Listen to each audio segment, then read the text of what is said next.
Hey, everybody. Welcome to Buzzing About Romance. I am Becky, and joining me for this episode is Amanda. Hi, Amanda. Hey, Becky.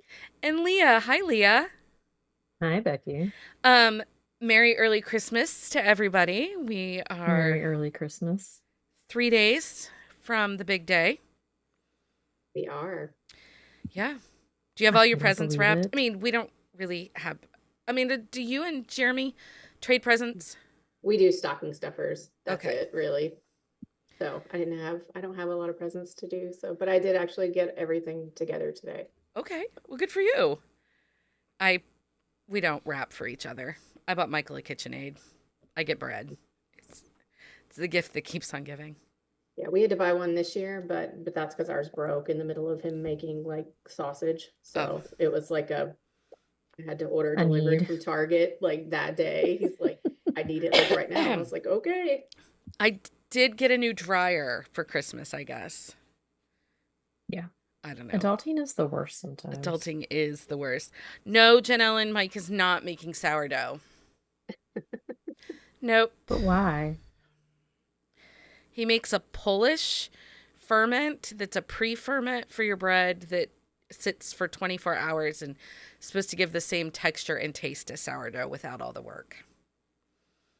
I I would love to bake sourdough, but I feel like it just takes too much time and effort to keep your starter like alive and healthy. Yeah. And I don't Once you have get time it for that going, kind it's of less shit. work, but it takes a little bit to get it there. So yeah, I don't Amanda, think I want Jeremy to worry has about a that. sourdough starter, right? he does. Yeah, Yeah, he's but he had makes it. his own pasta too. So, Yeah, I mean, he pretty much, I mean, he makes a lot of stuff from scratch, but yeah, he does bread all the time, but he does the Polish method too when he's just making like regular bread. But yeah, he's got a sourdough starter that he got in I think like 2019 or something from like a local restaurant, and he kind of mixed it with another one, and so he's got like this hybrid thing going that's been going for years now. no, Heather said she killed hers. Um, Yeah, I sent some. She asked me if I would send her some. So he like dried it out for her and like we mailed it up there and she killed it. nice. Um, It Michael sounds like made something homemade I would cinnamon do. rolls this morning. I had homemade cinnamon rolls Yum. this morning, so I will I not made complain. pancakes. Look at you. Okay, totally randomness. Have you seen dad and mom chats on the TikTok? Do you know who they are? I know Amanda I doesn't do love TikTok. them. I laugh so They're hard. this very awkward young family, mom and dad, but her current hobby is her griddle and making pancakes. Well, not since the road trip, like Not since the stuff has road trip. happened. Yeah. But she was making pancakes all hours of the day, every day. Like Like at just one point she like was sitting on the couch with it because he had made a comment about how she couldn't make pancakes all the time everywhere. She's like, watch me. Hi, Delta James. Hi Delta James. Hello. I'm so excited. I love pancakes, but I don't know that I love pancakes that much. And actually, since I found the DeWaffle Baker frozen pancakes at Walmart and the Walmart knockoffs, I don't make pancakes anymore. They're in the freezer. You can have them. Yeah, I don't like a freezer pancake, but that's just me. But so my girl had her birthday sleepover, and so I made the girls pancakes this morning. So, How many little children? All of the age of 9, 10? it was three to start out with. One ended up going home, and so it was just the two of them. But it was no joke, 5 hours of screaming and laughing. They had a grand time. Michael and I did not have a grand time. The boy child was off on his own at a birthday sleepover of his own. Not his birthday, but a friend's birthday. So it worked out perfectly because he did not have to listen to the yelling Yeah. and the screaming and the laughing for 5 hours. He Children. was warhammering. There we go. That's a video game for people that don't know. It's not a Do you video know game, what it's a that is? tabletop game. Oh, I think I it's mean, also it is a a video video game game. also, but it's a tabletop game where it's like, I like to say it's a mix between D&D and Risk, but I get told that that's wrong. But it's the easiest way to explain it. The only thing I know about that is that Henry Cavill plays it. That's all I know. Oh, well. Well, there you go. Okay, this is so random. Sorry, we're off. We're so off on it, but Amanda, have you seen the new Superman trailer, the teaser for the new Superman movie? Yes. I saw like a part of it. I didn't see the whole thing. I need to go watch the whole thing. It looks really good, and it It has does. kind of that Christopher Reeves It vibe as does. Superman. Like the old school Superman. Yeah. Yeah, Yeah. I think that'll be interesting. So I'm I'm excited excited. about it. I'm excited to see Rachel Brosnahan as Lois Lane. Yeah. I really enjoy her as an actress. So Same. Okay, so that is this. None of this is our topic for tonight.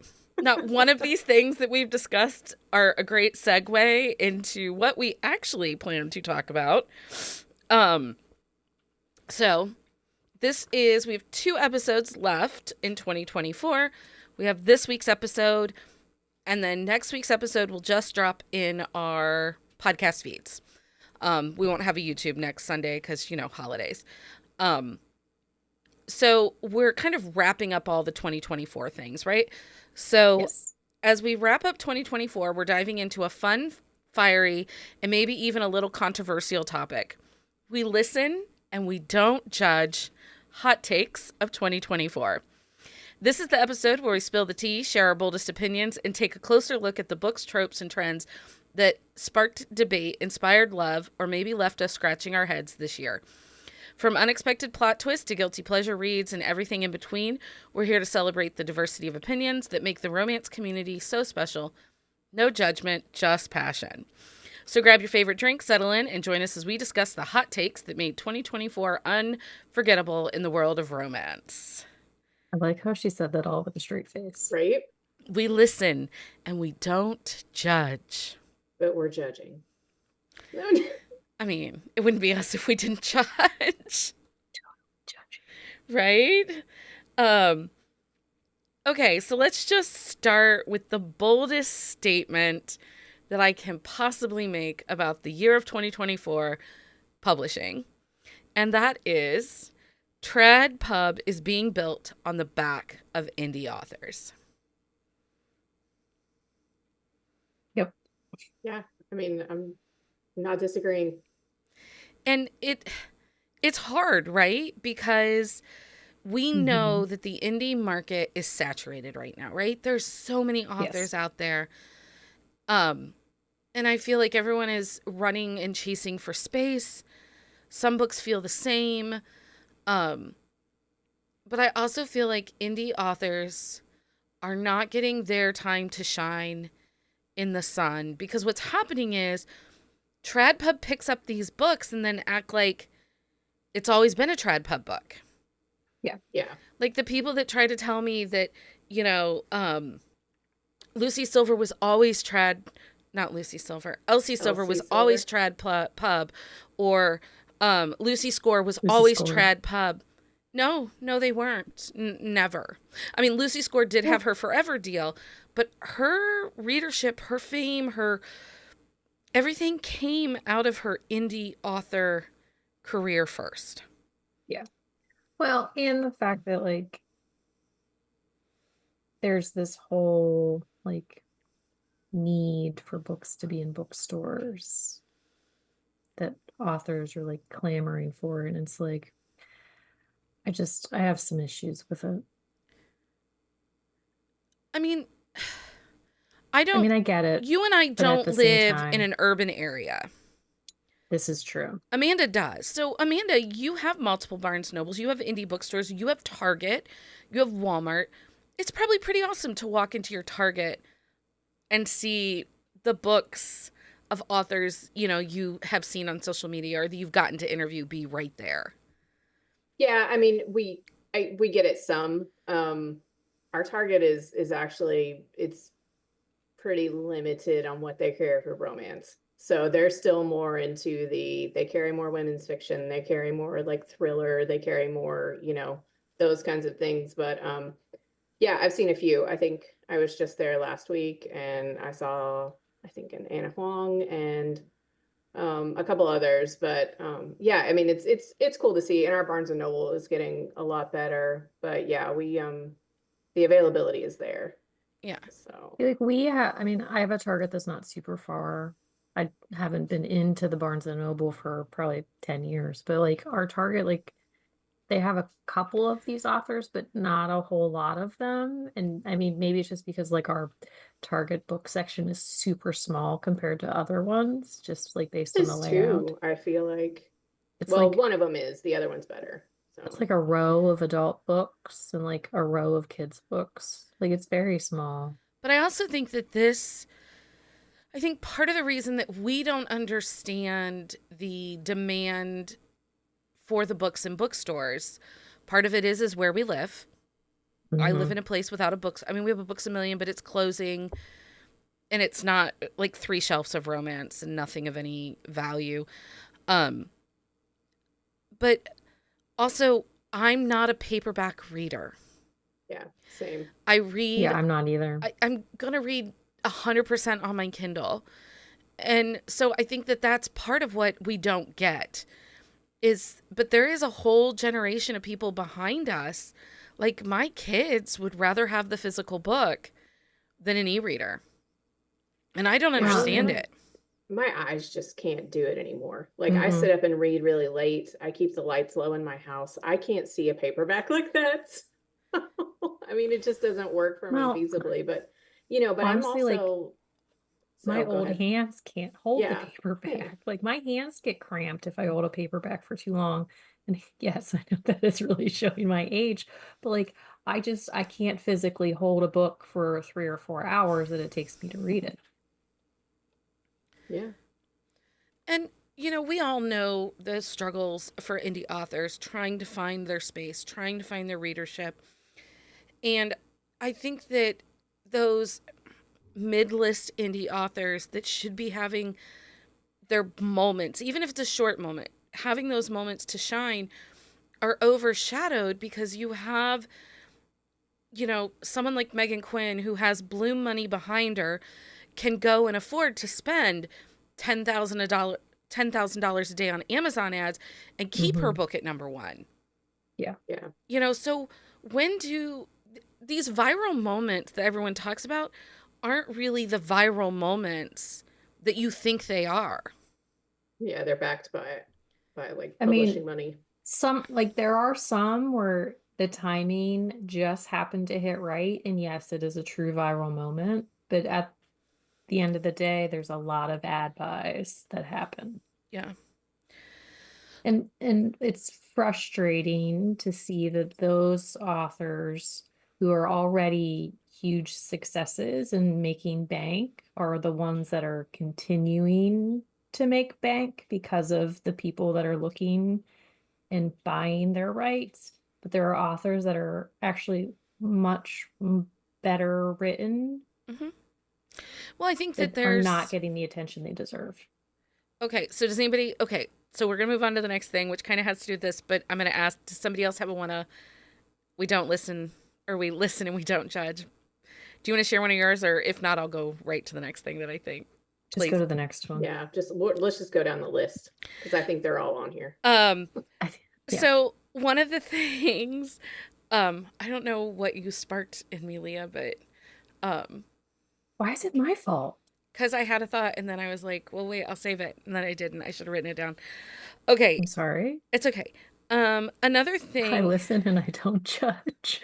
well, okay. Oh, here it is. I listen and I don't judge, but I think that you have to have stakes. Vibes are not enough to carry a longevity of a career Yeah. or Of a create longevity career? in a story. I do not think an author can continue to write the same book with only vibes and never give us stakes over If and that's over and over all that again. they do, it's not No. going to stay.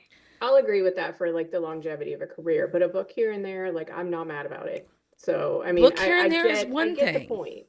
But yeah. Yeah, a book here and there where it's just like they're writing because it's something they want to write and Yeah. they do it and that's fine. But I don't think that you can sustain a career on a basic book. I think that, these people like Hannah Cohen, she's had tremendous success. She's got a Commonwealth deal. She's making lots of money. She's a 7-figure author now. Great for her. Her books are all vibe. I do not believe that in a year's time, if we pick up her first book, Yeah.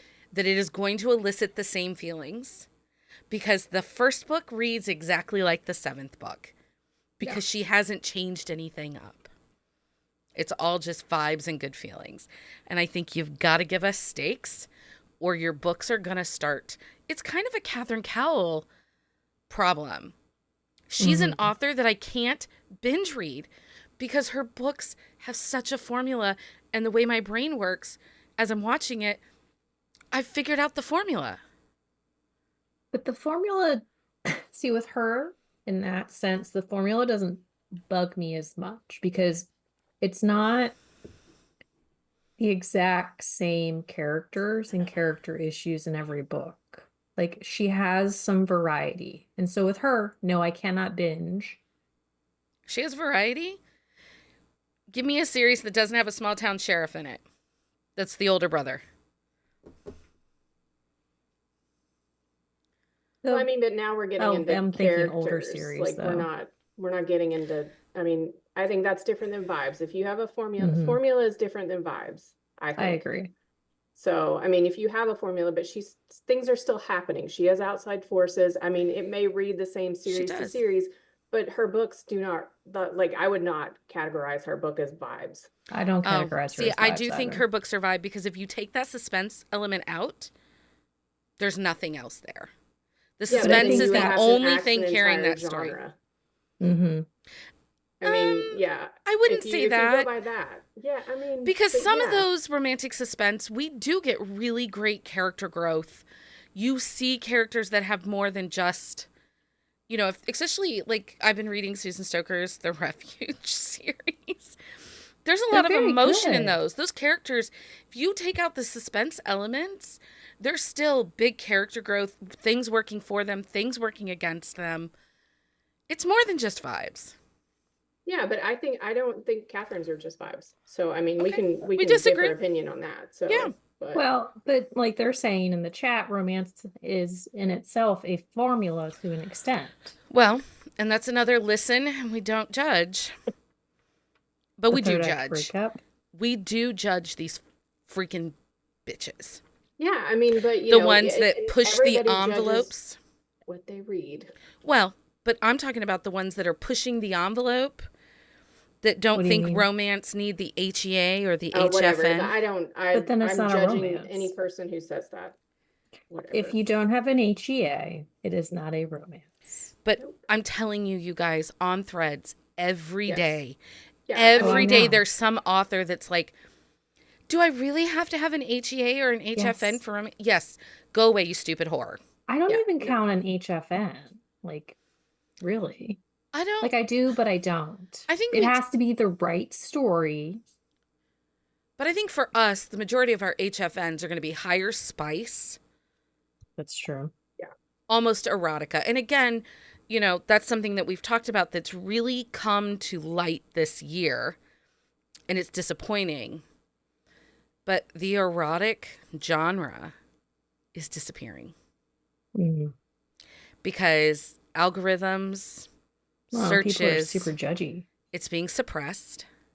Yeah. Mhm. I mean, yeah. Well, and it's something like we've talked about before. It's where people want these spicy books with lots of stuff in them, but they don't want to be proud of the fact that they're reading them. Well, that's another really good. We listen and we don't judge. Yeah. The word smut. And is that I our don't word? even- Is it? I feel like It's not our word. every author that sits here and says, I write smutty books, you're doing yourself a disservice. Yeah. You are degrading. Like, is the guy that wrote the Penthouse Forum letters an author? Sure. And he writes smut. Do you want to be on the same level of an author as the guy who wrote the Penthouse Forum letters? Or do you want to be on the level of an author, say, Nora Roberts? Because I'm fairly certain she is not calling her book smut. No, she's not. She gets a little agitated about that word. She does. I hate the word smut. That's the thing, like, Hate just it. because you, like, there are people who write, and like Jenny has said, when you watch a movie, if there is a sex scene, it is not classified as porn. The word smut is basically a synonym for porn. It is. Yeah, Romance books, like there are some Erotica. like erotica, like PWP, like Yeah. those types of books. Yes, those are smut. Those are porn. But 90% of the romance books that are out there are not. And you cannot take charge and take back a word That was that never ours to begin with. that was never ours to be taken. Like, we're not changing a definition. Like, it's recorded for years in the dictionary What were you what going to the say, Amanda? definition of it is. What were you Oh going to say? no, I was just gonna say, like, when, you know, when I first got on Bookstagram or whatever, and I was, you know, buying some book merch and whatever, and I have, you know, they set out the little smutty reader stickers and whatever, and it's Mhm. like, well, I didn't really like, I just wasn't, you know, I was like, whatever, I have them, like I didn't do anything with them, and then it was just like, you know, the more you think about it, and then you get into the whole discourse, like, of everybody talking about it, it's like I had no like real opinion on it to start with until I saw how like pervasive it was becoming, and like the, you know, and I was just like, oh, okay, like this is a little different, you know. So I was Yeah. like, okay. You know- Then you have to like sit back and think about it. And I was watching a TikTok the other day. Kat Singleton was on, and she was marketing her book because her Black Tie series that she just sold over to Entangled, those books have 5+ chapters of a sex scene. Yeah, One that's sex what you're scene saying. is 5+ Wait, chapters. for one scene? One encounter goes on for 5+ chapters. Now listen, unless they're Why? using At that lube point. and things are really well prepped, Yeah. I'm gonna be a sore bitch that cannot walk the next day. Why? Jenny's putting the primary definition of smut is matter that soils or blackens. Yeah. Thank And you, I Jenny. don't want anyone to talk about these books, this genre. I mean, you guys, this is episode 234. At the end of this year, we'll have 235 Sunday episodes. I have dedicated 4 years to this podcast. I've dedicated 7 years of working to this industry. I do not, under any circumstance, want someone to soil or blacken something that I have loved and dedicated so much time, money, and passion to. Yeah. Like, it makes me so mad because, you know, and we talked about it in past episodes a little bit, you know, but like Amanda came from purity culture. I didn't come from purity culture, but because of my size, I never felt like, you know, I didn't understand what it meant to be desired, to be loved, to be cherished and worshipped. And romance helped me see that. Am I saying it's a how-to guide? Absolutely not. None of this is a how-to guide. But it opened my eyes. It allowed me to look forward and to be like, I am desirable. I am lovable in the body I'm in. Somebody will love me. And they have. And they've loved me for 26 years. Not this week, though, because with the cold, I'm snoring a lot, and Yeah, but he was sick too, so there was a lot of tension there. Yeah. we might be on the way out. He's like, it's getting a little harder. I'm like, fair. So yeah, in 2025, I hope that word goes the freak away. And I think, and this is political, and I'm just going to say it, you know, as book bans become more and more prevalent, as we're going into a very conservative role of leadership, Life. it is, you start calling your stuff smut, that's the stuff that's going to get banned. Do you want to have to, you know, show your ID to pick up a book because it's behind the counter in a black plastic bag? Because that's how they have to sell it to you? Like, is like this... in the movie stores when you had to go behind the curtain. Right. Like, is this the life you want? Then keep calling it smut. Because you're just going to make it really easy for the book banners to identify what books need to be gone. Yeah, I mean, and we're already seeing it with Amazon and Barnes and Noble suppressing anything labeled Kobo Plus. that way. Oh yeah, that's right, Kobo Plus It's too. all of those online retailers for ebooks. Even I think Apple Book is the only one who hasn't come out and forwardly said it. But all the others, if you get put in the erotic category, you are being suppressed. Okay. Do we have another one? You want me to do it? Does anybody want to? Is there one specific? Okay. We listen and we don't judge. Romance readers thinking that romance is new in 2020, or that it's spicier now, or with a new one today was that kink equals dark romance. Like, Wait, people what? need to stop with these hot Wait, I takes. missed that. Yeah, Kink it happened equals this dark morning. romance. Yes, and people are mad, as they should be, about it. I mean, Yeah. yeah. So the whole romance is new. I think part of this is if we look at the 2020, with quarantine, a lot of people picked up books because we had more time. And at first they were picking up the bromance book club, right? Which is Yeah. Lyssa Kay Adams, Fade to Black, super low spice, almost women's fiction.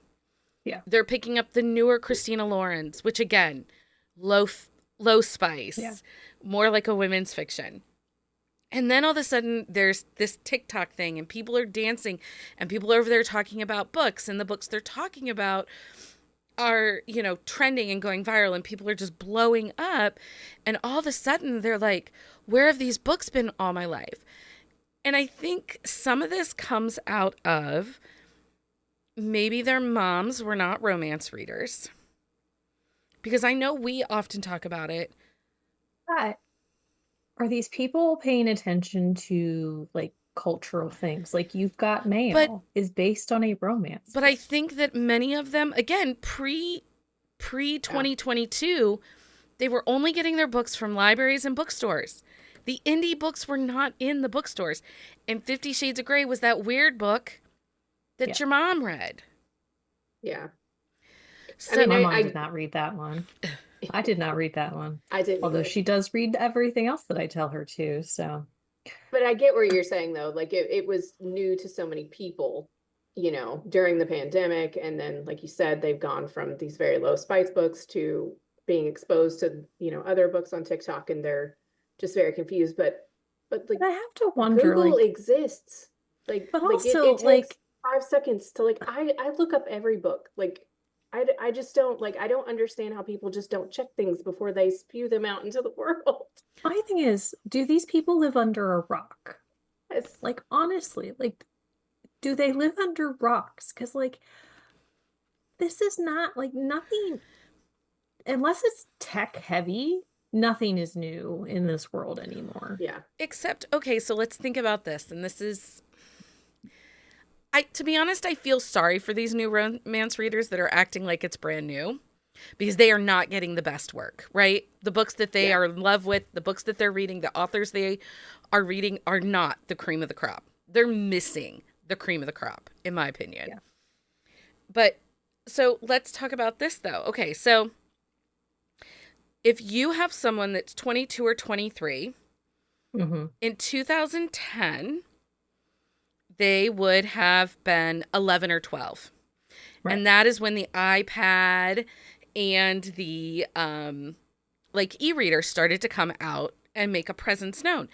I very quickly went from keeping mass market paperbacks everywhere, ditched them all, got my e-reader, and I read all my books on my e-reader. Yeah. Yeah. And so, like, now we've always been a big book family in my house. Like, books are something I never said no to my kids about. Like, it didn't matter. I always bought books. But I don't think every household is a book family. Like, we were once a week library family. My Michael, like, his family was not readers. Like, he's not a big reader because of it. Age 13, I picked up my first Jude Devereaux. For kids at age 13, they would have had to have a phone or their own tablet or their own iPad or something to pick up if their parent, like so many, went to started reading digitally. Yeah, so they're not finding those books in their house like we did, but, and like, we're picking them up for or me, secretly like, reading them in the back room like some of us Right, did. right. Yeah. But, like, I took my mom's books. Like, if I was that age, I would have taken her Kindle. like, or her e-reader to see Oh like yeah, what she was no, reading. Oh, I wouldn't have. No, no because way. I would have. if my child touches my Kindle, like I have adult children, guys. Jeremy doesn't touch my Kindle. Yeah, Mike Burrier, I'm Look, other but than I'm to put saying, it, like, if I was a kid, like, I would have, because I would have, like, went to see what she was reading. I would have yeah, looked. she'd have And beat then I you. probably would have read it. She'd have beat you. I'd have beat you. Yeah. No, she wouldn't have, because she would have been like, Well, I think I'm not a lot surprised of this is people are in happening. very different homes. But And I, Heather said, as a teacher, she can confirm that most families don't have books in their home anymore. right. So I think that some of these younger readers that are coming onto the scene right now don't have the rich history. And we talked about it on Friday night at Festivus a little bit. Mm-hmm. Many of us grew up with the moms that had the brown sack of books that traveled from house to house. You got a new sack every month. You went sometimes to the beauty salon to get it. Sometimes it was the church ladies' luncheon. It just depends, right? Yeah. We And didn't have the brown sack, but we did get the brown box every month in the mail. well, but my mom had a group of ladies that the sack went, like you read your sack and then the new sack it would pass around. And but now with the cancellation of mass market and people not Yeah. wanting them, we aren't going to share a $15, $16, $17, $20 paperback.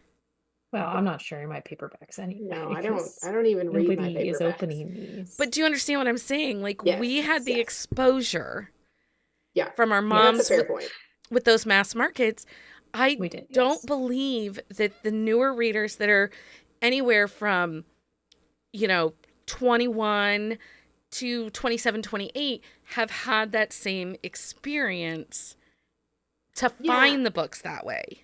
And I can understand that, but I mean, if you find something new, like I don't understand why you wouldn't Google it, because I remember when, before I had an ebook, if I found a book at the library that I liked or, whatever, I was searching on the internet to find books like it. You know what I mean? Oh, Like And that's the I thing. do Like, that now. I used if to you keep a find a book you notebook. like, would you not search like more books by that author? Would you Yeah, that's not what I'm saying. search more books with that like trope or subject? Like I was that's never- my thing. Like But I was never happier The when I found searching. fantastic fiction, and I could see like a full list in every title and know what title. But that's something else that we really felt big in 2024 was the sheer volume of books that authors are releasing. mhm. And there are some authors, like Delta's on here. I never worry about a Delta James book not being a full book, and she releases one every 3 weeks, I think. Yeah. I never worry about It seems Delta. like it. But there are some authors that have gotten into this habit that release a book every 6 weeks, every month. And one, it's almost nearly impossible to keep up. Delta writes short, so typically I can squeeze her in. But if they're writing 400, 500 page books every time they release a book, I can't keep up with that. I lose track of them. But Yeah. also, oftentimes, those longer books that are every 6 weeks are not as good as some of those authors' previous work because they're trying to bust out all these books and they're losing, a lot of these authors are losing the quality of book. Yeah. Like there are some authors like Delta, like Susan, like who write like write ahead. ahead, like, and their quality of book doesn't falter. And Carrie Ann Ryan does that. But like this year, Carrie I Ann really Ryan, yeah, noticed. she puts a lot of books out, but she's like way ahead. Like, But I also noticed, and I know that some of this was personal life stuff, but Sawyer Bennett's books fell off for me this year. Now, the Yeah, new but- racing one I really did enjoy, but but you figure Sawyer's personal life and personal like grief definitely showed in her writing. Yeah, I mean, I think you're going to have that with a lot of authors. I mean, things happen. Life is a dumpster fire right now for Yeah. a lot of Yeah. people.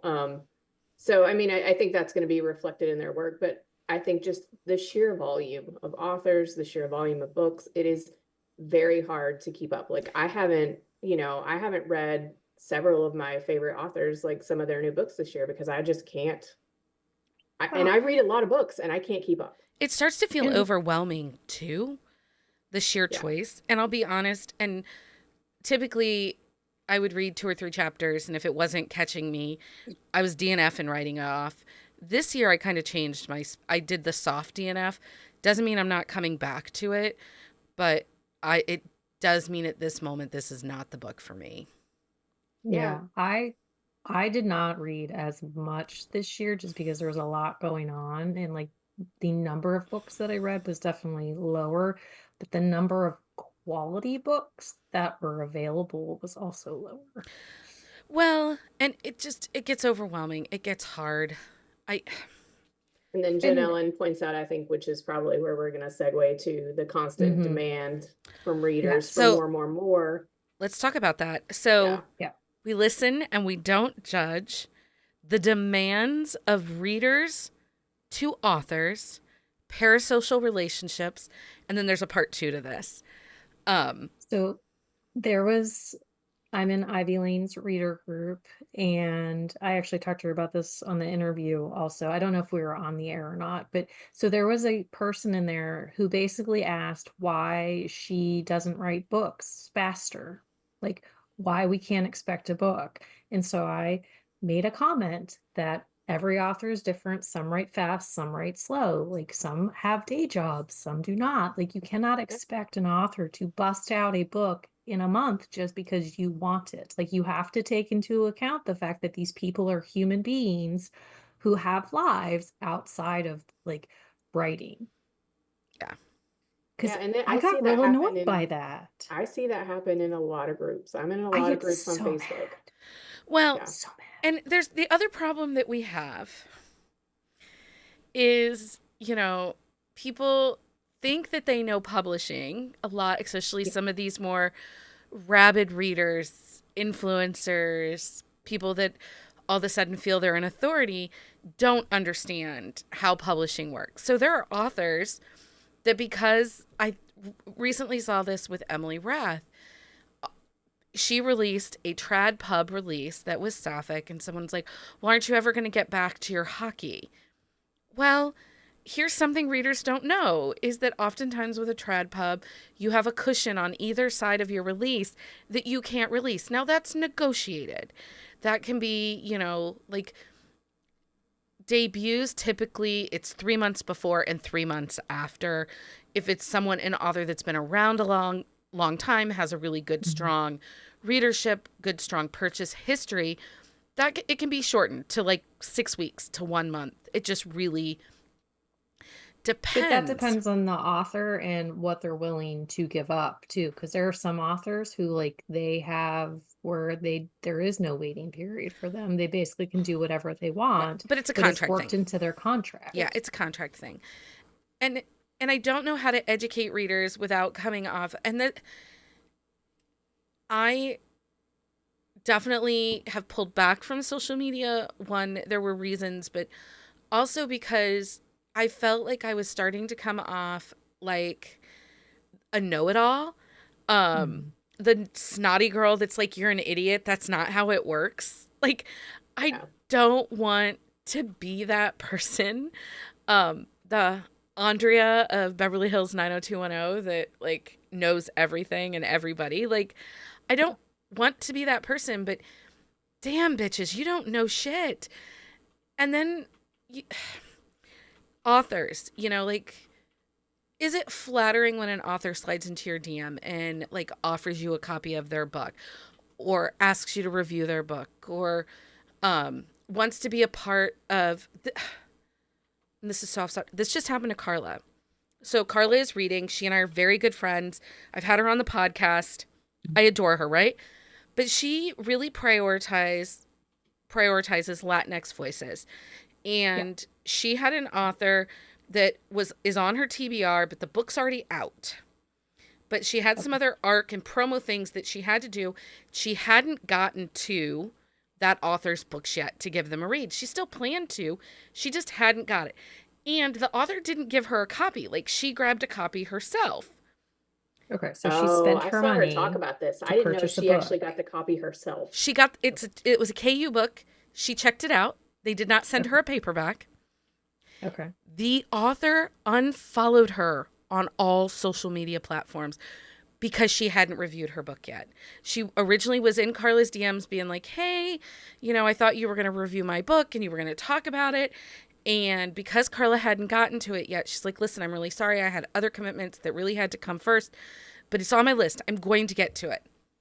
The author unfollowed her on everything. That's ridiculous.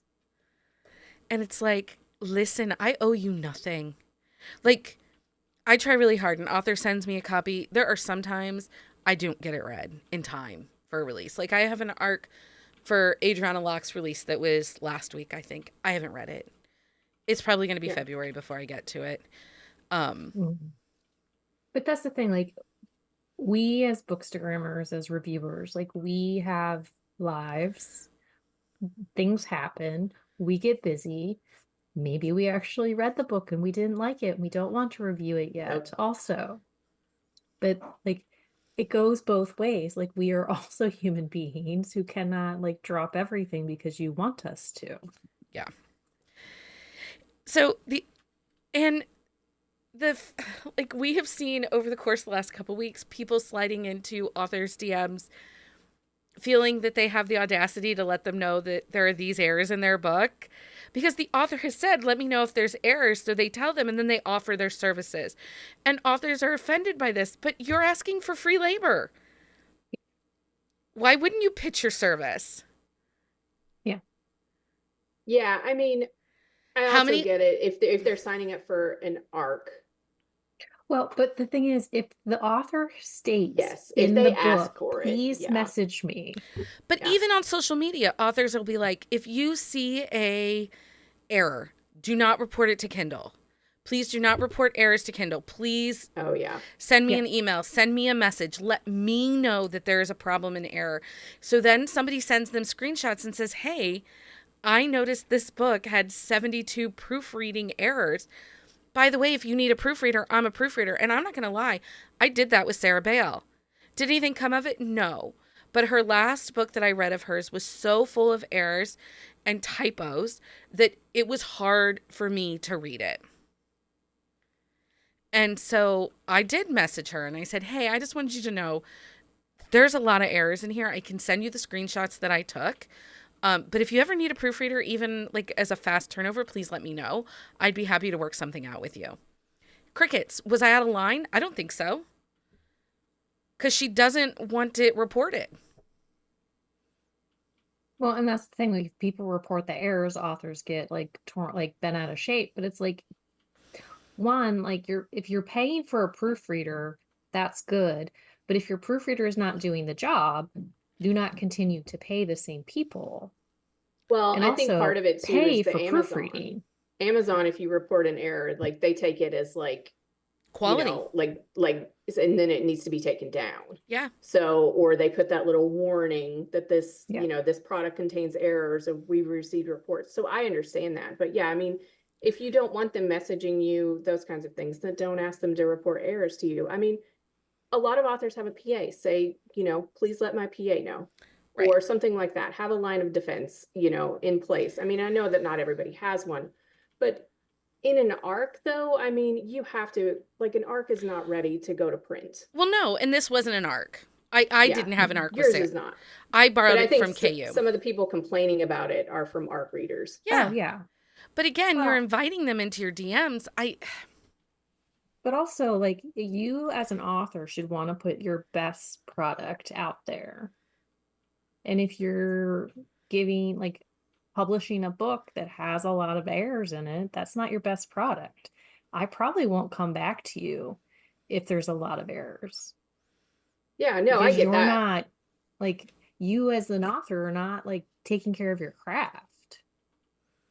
Yeah, and I don't think there's anything wrong with like what they're doing. My only point was like if it's an arc and you know that this is not a finished copy, then arcs like they're still going through proofreads, Yeah. Yeah, arcs I usually like, unless it's like a huge thing, I usually don't say anything. Well, and I'll tell you, like, unless they ask at the end, to send them. I had an arc for Carrie Elks. And there was a huge continuity issue in the book. And I caught it. I sent her a message and said, hey, Carrie, you have this discrepancy. I just wanted to make sure you knew so you could fix it before the final copy goes out. And she messages back and she's like, oh my God, thank you so much. I really appreciate it. That missed all our eyes. And she and I went back and forth and I said, hey, if you ever need a beta reader or a continuity editor, please let me know. I would love to work with you. And she was like, okay, hired. And I was going to do it for like $50 because I love her and I'm going to read her books anyway. So, Yeah.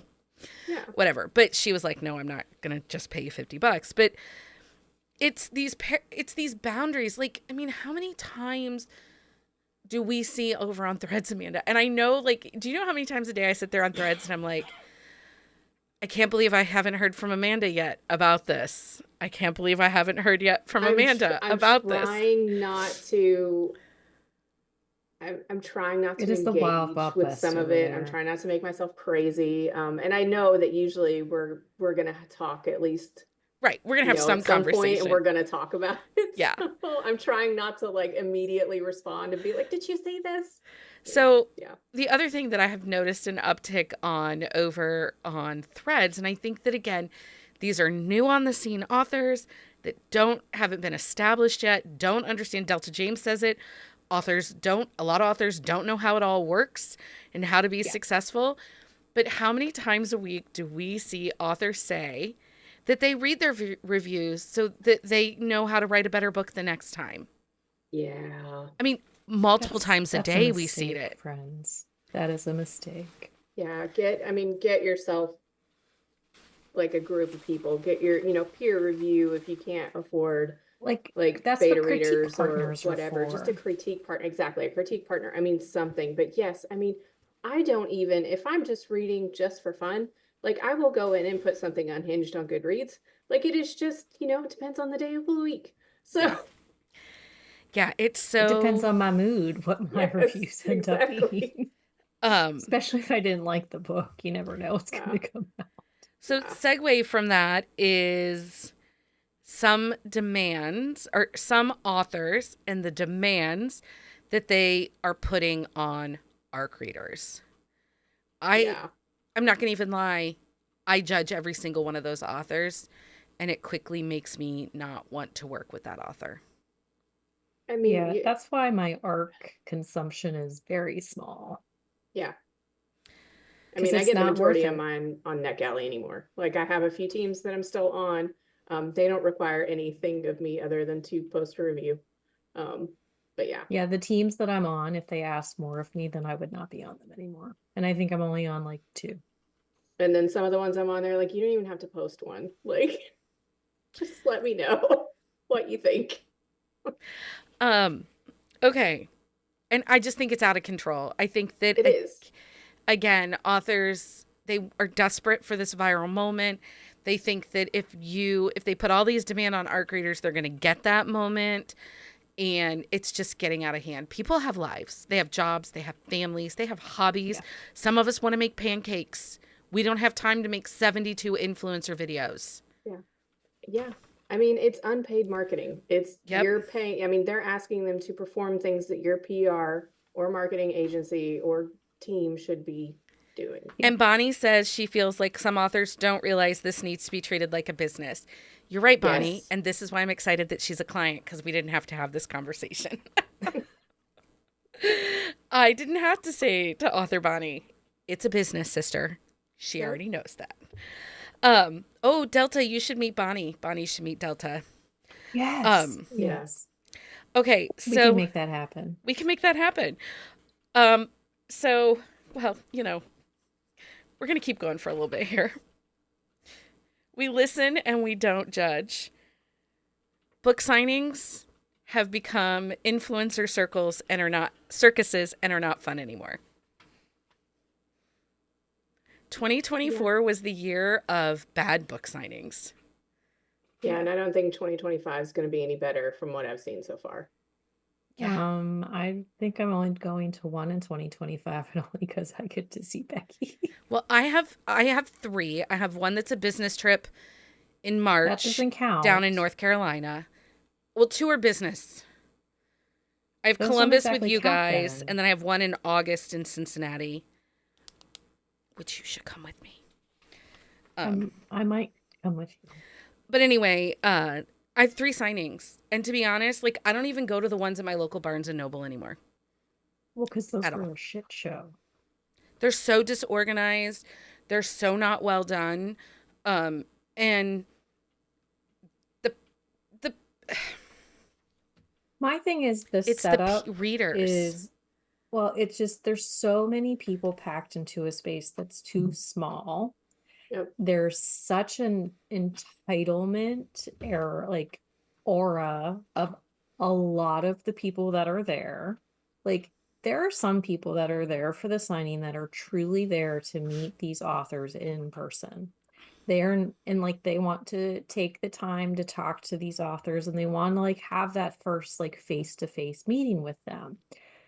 But there's such a speed dating feel to it that those people are not getting like the full like experience that they could be. Now, I will fully admit that when we went to Knockout and I was in front of Anna Hackett, I held up that line Good for you. Yes, you did.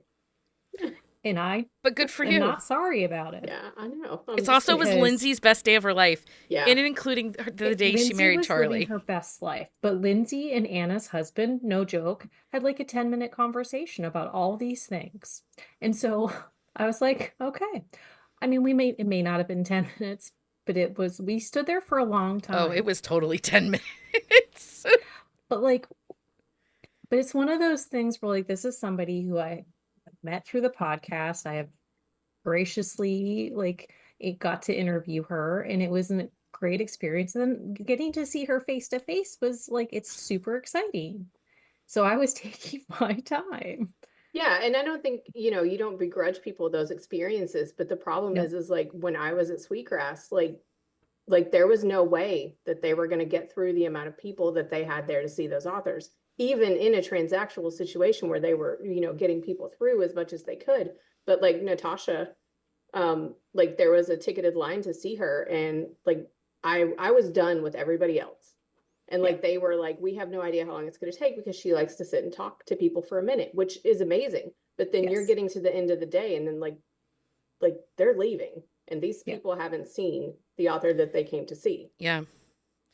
Well, So and it's hard. we've also Mhm. seen that anybody, no matter what your background is, can plan a book signing and sell tickets, expensive tickets at Yeah. big expensive hotels. And it doesn't mean that they have an understanding of festival planning, crowd management, of it, because it's more than an event planning. It's a Well, and it's festival even planning. just basic layout planning, like planning for like specific authors and like the way that you set up the rooms. Like Knockout was terrible for the setup.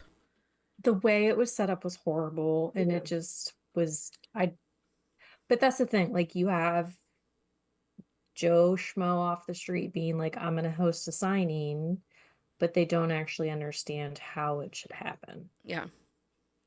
It's like they went to a signing, so they think they know. but And a that's lot of not- these signings are a lot of money. they are. A lot of Yeah. money. And it really is starting to feel, these don't feel like reader events anymore. They feel like elite events that Well, Delta only even says it used to be at the readers and authors getting together, and now it's a lot of event planners who are making it all about the money. well, and they want the influencers there. They really don't Yeah. care about Yeah. the reader unless you're coming to make videos and you're going to show your haul and you're going to chat up their event and get them all. They don't care about you. And this is something that we didn't really talk about much, but it goes back to the first topic a little bit. A lot of these event planners, again, don't understand publishing and how it works. So a Yeah. lot of these authors that have gotten picked up for paperback rights don't realize that the authors cannot sell the books at their tables. Yeah. They have to be through a bookstore. And somebody was telling me that there was a signing a couple months ago, one of the last ones, maybe it was Smut Lovers, didn't have a bookstore attached. So Steamy Lit was their bookstore. but still couldn't get in some of the books that they needed for that signing. Oh. And so authors were like, well, you have to bring the copies in. Like, you have to buy them and bring them with you, which gets tricky because a lot of authors will have a signing limit. Yeah. Yeah. So, I mean, they can only sign so many books. And then that's the thing too, is they're overselling these events, and you have this mass quantity of readers coming in, and these authors, I mean, they're doing their best, because I don't think these are author events either. I mean, you know what I'm saying? Like, no. they're events. Well, and I think that they need to be more set up like a trade show. Yeah. People need to look at book signings. If you're really bringing in authors and you're making authors pay for spaces, then you need to look at it as like a festival or as a trade show. Mm-hmm. Yeah. And, because one of the first signings we went to, and Michael was like, I can't believe authors weren't talking you up. Like, you have a podcast, you could talk about their product on your podcast. Like, I can't believe no one else was engaging. And I said, authors don't look at marketing like that. They don't look at hey, if I give this girl a big stack of books, there's a chance that she's going to talk about it on my podcast, and then I'm going to reach a whole new level of readers. They don't think about that because my follower count to them is only so big. They don't know that it's bigger than what it says. Yeah. Well, because the numbers that we can prove to them are not very big. Well, if that they what can they physically want. see right there. Yeah. Yeah. For what they want. But, we hear it all the time from people. Like, I get all my book crooks from you. If you talk about it, I read it. Yeah. Gloria said this the other day to me. She goes, 2025 is the year I only read the books Becky's read. No, it was at Festivus. She's going to make you read books that she wants to read so she doesn't have to DNF them. Yeah. So you can vet them for her. You have to vet all of Gloria's books in 2025. I don't know that I should do that. I don't know. I don't know. That seems like a lot. It's just a very Gloria thing to say. It is a very Gloria thing to say. Okay, we're going to talk about 2 more before we go on and wrap things up. First, because we do not know what is happening with the TikTok ban. Many TikTok book talkers have been moving over to Instagram, and they hate it. And they've been very vocal about their dislike of Instagram, that it's flat and it's boring and they aren't interested. So then Instagram said, hey, we're going to be a bunch of bitches. We think you all are stupid and we don't like you, so don't come here. And it's very much this vibe of us versus them versus them, whoever. Yeah. And all I can say is obviously none of these people are doing it for community. No. Because I'll be very honest, we don't have a big following any one place, but our community is rabid and they follow. Yeah. If we tell them to do something, they mostly do it unless they're Heather. Heather doesn't do anything we tell her to do. That's true. Like, Heather, have you read Maya Banks? Have you read Winterville? Have you read Rena Morgan? No, she's done none of those things. Just hide behind Heather and Right. let you all That's true. go after her first. Right? Okay, one of the things I really want to see gone in 2025 is the list making. Oh, about I'm when you're judging- calling people out. Yeah. I'm judging every person that ever makes a list, like a list of authors that behave badly, or a list of influencers who did something wrong, or I mean, honestly, this person everybody supports is this going person. to do something that somebody disagrees with. Like, just because you think they're behaving badly doesn't necessarily mean they are behaving badly. And there are a lot of people that are behaving badly all the time. Everywhere. There are. I mean, and there are things that I'm not going to put money, time, or attention onto. There's a signing that's next spring. I have no interest in ever associating to that signing. It's gotten a bad rap. Their behavior's been off the charts. Am I making it a list? Am I sitting here saying, don't go to this place? No, I'm not. Not at all. It's just not on my list. But all of this list making has a McCarthy era feeling to it. And I think that it's going to blow up. And that's not No, what it's community that is whole about. It's that whole cancel culture chaos that it's like every 5 seconds there's somebody new to cancel. Yeah. It's like, Well, I mean, you pointed it out too when you said the people that are running around using the word smut, they're going to find themselves on a list. Yeah. Yeah. Like it feels very, like you said, it feels very McCarthyism. It feels very like, it feels like bad things are going to happen. So it's like, let's just not engage with those kind of lists. And if something's not for you, it's not for you. I mean, we have a safe community. If somebody is wondering about something, they can ask without us making a list of Right. people or things not to Well, associate with. and a lot of people in our community are asking the questions because they're curious. Yeah. Like they don't know, so they want either some clarification or some justification on why they feel the way they feel. And like them asking the questions, like we don't necessarily know which way they're feeling or thinking, and that's fine. Like we don't have to know, but they're not afraid to ask us the questions at the same time. So Exactly. I had some fun facts. I'm going to save those for our next episode, for our year-end episode. Okay. So we are going to go into Project Backlist. We have Project 2 weeks left of Project Backlist. And this week's Project Backlist author is author Delta James. We are talking about her series Mercenary Masters. Fun facts about Delta James.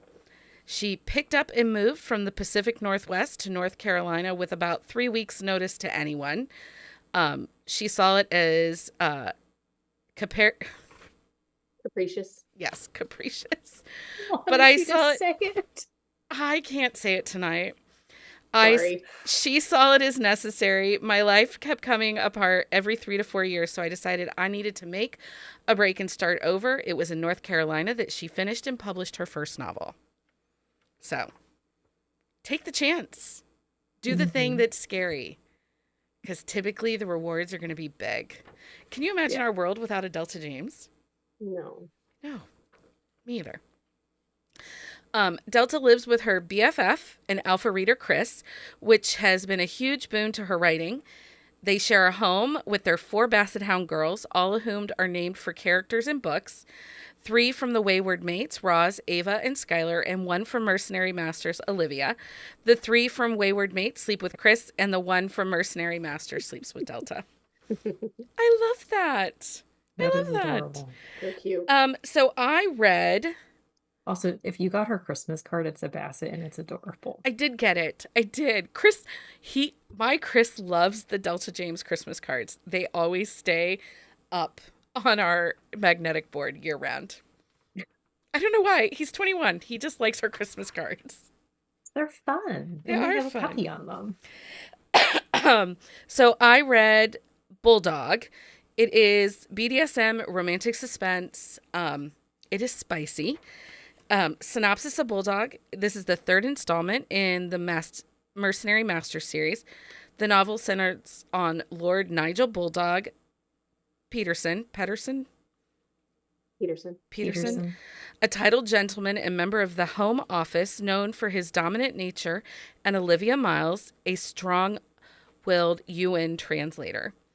Their relationship begins when Olivia resorts to an underhanded tactic during a fencing match against Nigel. In response, Nigel decides to teach her a lesson, leading to a dynamic where Olivia becomes his submissive. As their relationship deepens, Olivia is drawn into Nigel's world of dominance and submission, leading to a passionate and intense romance. You guys.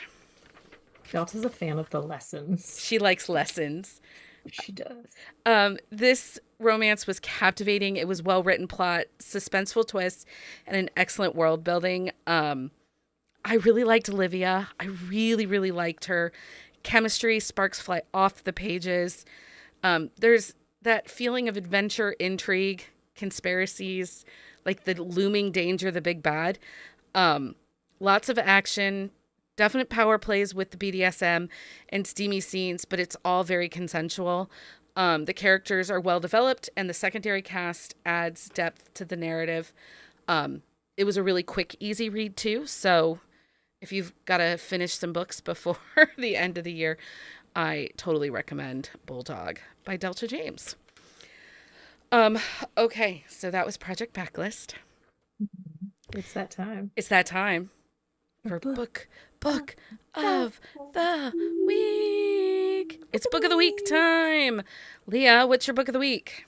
My book of the week is A Sinner Saint by Kylie Kent. It is book 4 in her DeBellis crime family.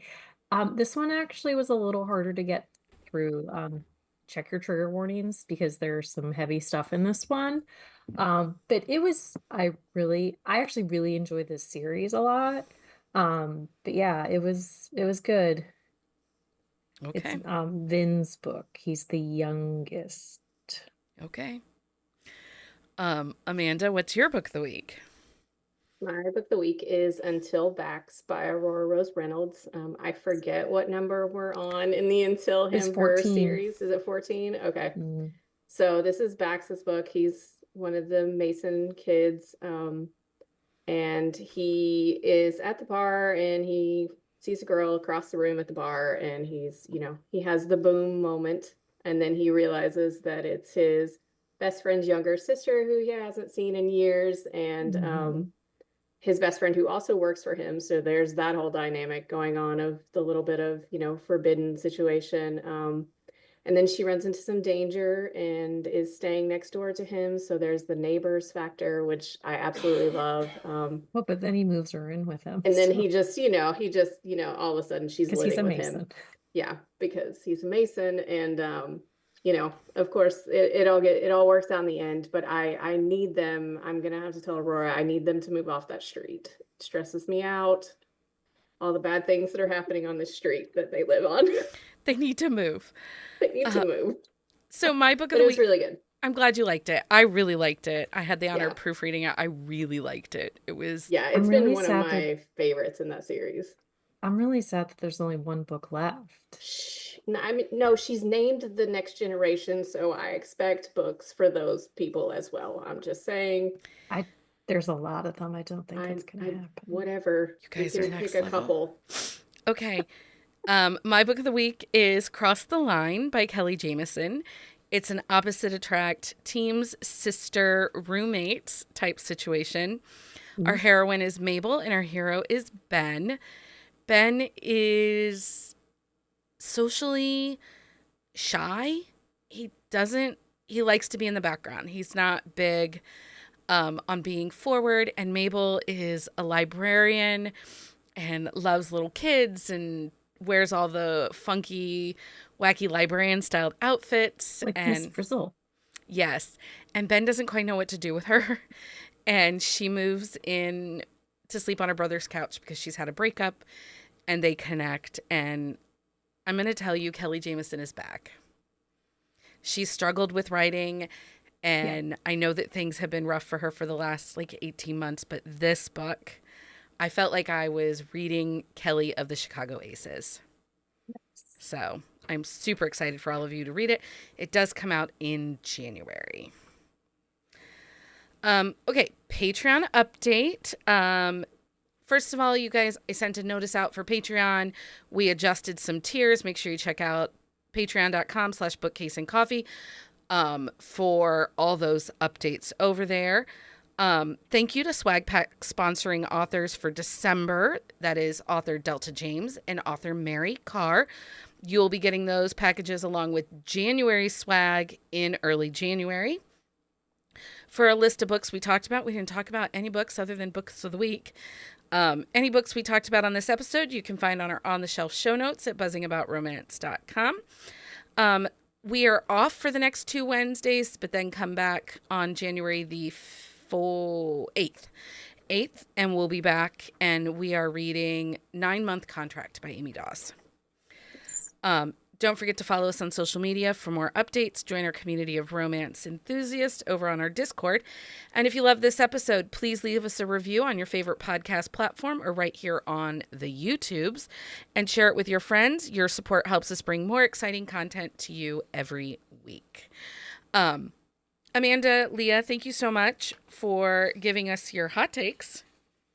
We listen Thanks for and we having don't us. judge. We listen and we don't judge. Until next time, everybody. Happy reading, everybody. Bye. Bye.